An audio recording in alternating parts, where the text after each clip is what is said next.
Ma'am अगर menopause की हम बात करें तो कहीं ना कहीं देखते हैं कि एक टाइम पे सारी महिलाओं को मेनोपॉज होता है, लेकिन इसके जो शुरुआती लक्षण हैं वो कई महिलाओं को पता नहीं है, तो कई बार ये भी सोचते हैं कि कोई उन्हें दूसरी बीमारी तो नहीं हो गई है। आज मैं आपसे जानना चाहूँगी, अगर मेनोपॉज की हम बात करें तो इसके जो शुरुआती लक्षण हैं वो क्या कुछ है, आपसे जानना चाहेंगे। मेनोपॉज में काफ़ी वैरायटी के लक्षण होते हैं, इसीलिए हर एक किसी को उसी प्रक्रिया से मेनोपॉज हो ऐसा कोई ज़रूरी नहीं है। मेनोपॉज मतलब रजोनिवृत्ति, यानी कि अब मेंस नहीं होना, और जब 1 साल से मेंस बंद रहता है तब हम उसे कहते हैं कि मेनोपॉज है। इसलिए इसे आगे की तरफ डायग्नोज करना मुश्किल है। ये हमेशा रेट्रोस्पेक्टिव यानी पीछे से डायग्नोज होता है कि हाँ अब ये हो चुका।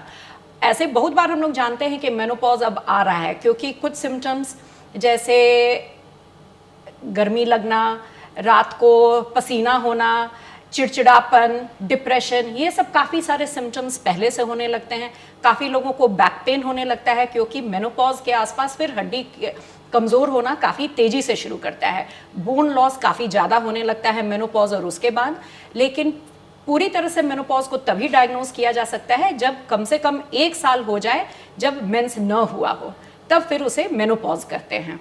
और मेनोपॉज में सबसे अधिक ध्यान रखने की बात है कि अगर आपको ये सब लग रहा है, जैसे कुछ महिलाओं को कोई खास सिम्टम नहीं होता और वो बहुत आराम से अपना जीवन जीती हैं, और बहुत सारी महिलाओं को काफ़ी परेशानी होती है। तो हर एक किसी का सिम्टम अलग है, लेकिन अगर आपको ये सब परेशानी है, बहुत चिड़चिड़ापन होना, हर बात पे रोने लगना, दुखी रहना, गर्मी लगना, अचानक से लगेगा कि शरीर में तेज लहर जैसी हो रही है, या सोते सोते बिल्कुल पसीना आना बॉडी में कि नींद खुल जाए, नींद नहीं आना, ये सारे काफ़ी कॉमन लक्षण हैं जो मेनोपॉज के पहले से लेकर मेनोपॉज के काफ़ी दिनों बाद तक रहते हैं। और साथ ही मेनोपॉज की अगर हम बात करें तो इसका जो एक एज है, वो एज क्या कुछ होता है कि किसी भी एज में हो सकता है या फिर 40 के बाद ही होता है जनरली? अगर उसके पहले हुआ तो उसे प्री मैच्योर मेनोपॉज कहते हैं, यानी कि समय से पहले मेनोपॉज होना, जो कि हो सकता है। अधिकतर 50 के आसपास होता है, उसमें 50-51 रेंज है।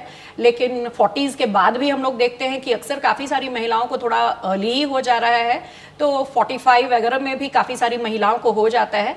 40 से पहले हो तो वो थोड़ी समस्या है, क्योंकि जो हार्मोन अंडाशय से निकलते हैं वो उन समाप्त हो जाते हैं, और उनका असर बच्चेदानी पे तो पड़ता ही है, जिसके चलते मासिक नहीं होता है।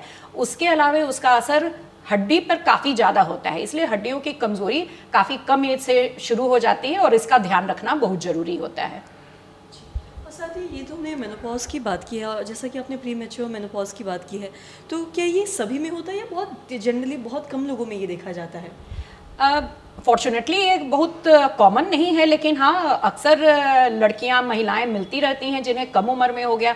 कभी कभी क्रोमोसोमल गड़बड़ी के चलते होता है, कभी कभी कुछ मेटाबॉलिक डिसऑर्डर के चलते होता है, काफ़ी कुछ हाथ शायद पॉल्यूशन का भी है, और बहुत बार कोई रीज़न हम लोग को नहीं मिलता है कि आखिर इनका समय से पहले ही मेनोपॉज क्यों हो गया है। लेकिन अगर वैसा है तो उसका उपाय करना ज़रूरी है, क्योंकि मेनोपॉज, जिस हार्मोन की कमी से मेनोपॉज होता है, वो हार्मोन शरीर को, महिलाओं में शरीर को स्वस्थ रखने के लिए बहुत आवश्यक होता है।